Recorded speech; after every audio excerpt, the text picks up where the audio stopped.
Tapi cuba bayangkan Bapak Ibu, kalau setiap anda datang di majlis ta'lim, mendapatkan satu hikmah, satu cerita, satu belajaran, begitu anda pulang ke rumah, sampaikan kepada keluarga, ambil kesimpulannya lewat BBM. Alhamdulillah sekarang sudah bisa, lewat SMS, lewat email, lewat Facebook, lewat ini semuanya bisa menjadi jalan ibadah kita kepada Allah SWT.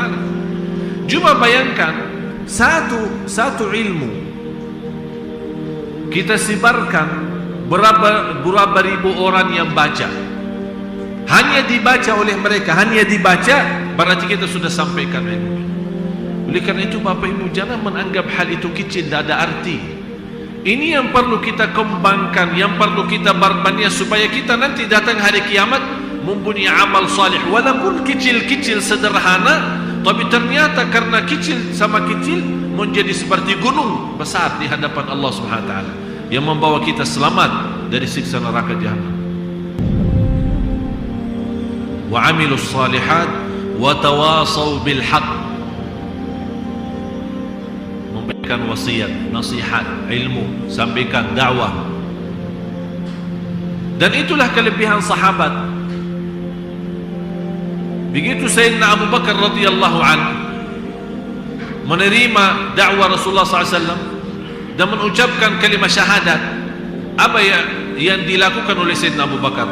Duduk sama Rasulullah 23 tahun untuk belajar ilmu, atau langsung begitu dia menerima Islam dan dia sudah mengerti dari ucapan itu apa arti dari makna kalimat syahadat, dia langsung bergerak dan membawa Sayyidina Uthman dan pada sahabat-sahabat yang lain, membawa mereka masuk Islam. Apakah mereka Rasulullah SAW di saat itu menurut, oh Sayyidina Abu Bakar ini, oh, kamu ajak orang-orang lain, kamu belum belajar ilmu? Tidak ada yang seperti itu.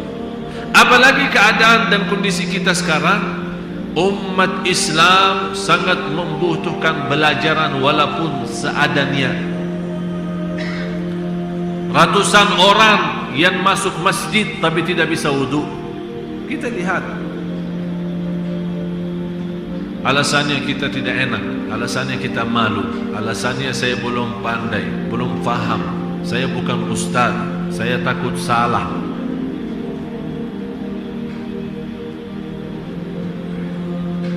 Dan kita bisa punya bermacam cara untuk menyampaikan semampu kita. Apalagi Bapak Ibu kalau saat pulang kampungnya, yang kita ketemu dengan keluarga, barangkali sepanjang tahun kita tidak ketemu mereka, dan keadaan mereka dari sisi agama masih sangat sederhana. Ini berarti kita punya tugas dan kewajiban. Begitu pulang kampung, bukan hanya silaturahim dan menjadi da'i. Salah satu ulama, saya baca satu cerita, ada seorang ulama meninggal dunia. Muridnya, salah satu murid beliau melihat dalam mimpi gurunya lagi nikmat di alam kubur. Muridnya bertanya, wahai guruku, apa yang engkau laksanakan selama hidup supaya bisa nikmati seperti ini? Apa dia jawab? Saya selama 70 tahun menajar Al-Fatihah untuk anak-anak. Hanya Al-Fatihah bisa menjaminkan kita mendapatkan kuburan Raudhatun min Riyadil Jannah. Apalagi kalau kita menyampaikan yang lebih besar, mengajarkan orang supaya salat yang tepat dan benar. Kita mengajar istri kita, memberitahu tambahan untuk suami kita, anak kita. Tapi setiap kita belajar ilmu, bagaimana bisa Islam ini menjadi sederhana bagi kita? Setiap kita belajar ilmu, langsung kita praktik dan amalkan. Sebagaimana kita fahami, memang bahasan barangkali bisa orang berceramah 1 jam atau 40 menit. Kesimpulannya apa?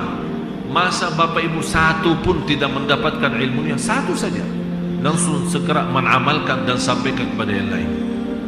Itu menjadi salah satu ibadah yang sangat disukai dan dicintai Allah Subhanahu wa taala. Wa man ahsanu qawlan mimman da'a, siapa yang lebih baik dengan perkataannya. Berarti perkataan kita dalam bidang dakwah menyampaikan sesuatu walaupun satu persoalan. Oh mohon maaf, saya bisa menajarkan cara wudu yang benar, tapi saya belum tahu cara salat yang benar. Udah, sampaikan wudu yang benar. Nanti insya Allah ada seorang lain yang bisa menyampaikan cara salat yang benar. Wa amila salihan wa qala innani minal muslimin. Imam Syafi'i rahimahullah berkata, kalau tidak ada Quran, coba bayangkan Bapak Ibu, bagaimana sejauh mana ilmu Imam Syafi'i yang boleh dalam satu surah yang 3 ayat suratul Asr, hanya 3 ayat.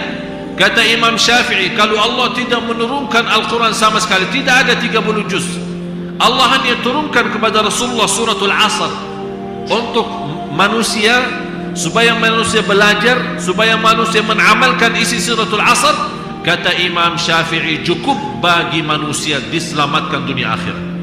Hanya surat Al-Asr, apalagi 30 juz. Ini memberikan perartian Imam Syafi'i mempunyai pemahaman yang luar biasa. Cukup bagi manusia menjadi bahagia dan selamat dunia akhirat hanya kalau dia bisa memahami suratul Asr. Malah ada sebagian ulama berkata suratul Asr itu sepertiga ilmu agama. Dalam hadis innamal a'malu binniyat, 2/3 ilmu agama. Lebih daripada separuh ilmu agama pemahaman daripada hadis innamal a'malu binniyat. Dan niat itu memang luar biasa dahsyat. Dan banyak amalan kita ternyata sia-sia karena kita melupakan niatnya. Pernah saya duduk di satu kantor, ada seorang, kayak ini mulai ada gerimis hujan, kemudian dia buka jendela supaya masuk udara yang cukup dingin ya, sejuk ya. Begitu dia buka, terus matiin AC-nya di kantor, terus duduk. Saya bertanya sama dia, kenapa Pak buka jendela ini? Dia bilang supaya ini gerimis hujan kan enak ya, anginnya biar ada udara sedikit untuk di kantor, dan juga gerimis hujan supaya berkah. Jadi dia nawaitu saat dia buka jendela itu hanya untuk mendapatkan udaranya saja. Saya bilang, Pak, subhanallah, ini amalan bisa jadi ibadah. Ternyata buka jendela bisa jadi ibadah. Dia kaget, masa jendela jadi ibadah? Saya bilang begini, kalau anda nawaitu saya buka jendela untuk supaya bisa jelas mendengar azan di masjid yang sebelah kantor saya, berarti akan sekaligus dapat udaranya masuk. Selama anda membuka jendela itu menjadi ibadah, karena kita punya nawa itu untuk mendengar azan di masjid yang sebelah kantor kita. Banyak hal yang lain, kesenyuman kita pagi hari di kantor, di jalan, apakah ada nawa itu? Tidak. Atau sudah terbiasa? Saking pentingnya suratul Asr, sahabat pun antara dua, kalau sudah di dalam satu majlis, mereka sudah mau pulang, pisah. Sebelum mereka pisah, saling menestor surat Al-Asr. Ayo baca surat Al-Asr. Didengar, habis dia dengar, dia baca lagi. Saling menestor surat Al-Asr. Kenapa? Setiap pisah dari majlis menjadi sebuah sunnah. Menurut saya sunnah itu sudah tidak ada lagi. Malah dianggap sebagian orang itu bid'ah, karena Rasulullah SAW tidak pernah lakukan. Padahal saking pentingnya sahabat sendiri, mereka tidak pernah pisah di antara dua sampai sebelum membaca surat Al-Asr. Saling mengingatkan ilmu, amal, sabar, dakwah dan sabar. Wa man ahsanu qawlan mimman da'a ila Allah wa 'amila salihan wa qala innani muslimin. Dan Allah menjelaskan gambaran bagaimana perbedaan orang-orang yang berdakwah yang sama yang tidak. Artinya yang menyampaikan apa adanya sama yang tidak. istilahnya ana tak tahu, ana tidak mau ikut campur, ana tak ada urusan. Padahal ini semua kewajiban kita. Sebagaimana firman Allah Subhanahu wa ta'ala, kuntum khaira ummatin ukhrijat lin-nas ta'muruna bil ma'ruf wa tanhauna 'anil munkar wa tu'minuna billah. Allah menjadikan umat ini, umat Nabi Muhammad SAW, sebaik-baik umat. Apa yang membuat ini umat yang terbaik di antara umat yang lain? Karena sifat mereka saling mengajak kebaikan. Jangan kita menjadi orang pelit. Biar orang-orang berkata macam-macam, tapi karena kita nawaitu, walaupun saya tidak fantas menjadi seorang da'i, walaupun tidak fantas menjadi seorang ustaz, saya belum begitu faham, tapi saya sudah faham satu soalan, saya menyampaikan soalan itu, mudah-mudahan bermanfaat. Kalau kita meninggal dunia dan persoalan itu walaupun satu didengar oleh seorang lain, atau keluarga kita, atau kita beri kepada orang lain, selama dia mengamalkan hal itu, Allah akan kirimkan pahalanya selama kita di alam kubur. Tapi kalau kita sendiri amalkan dan diamkan, oleh karena itu Allah memberikan gambaran, apakah sama kebaikan sama kejahatan?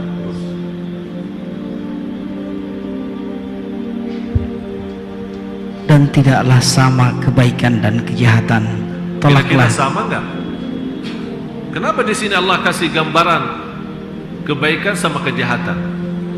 Saya mengambil kesimpulan, orang-orang yang belajar tapi tidak menyampaikan seperti berbuat kejahatan. Artinya diam.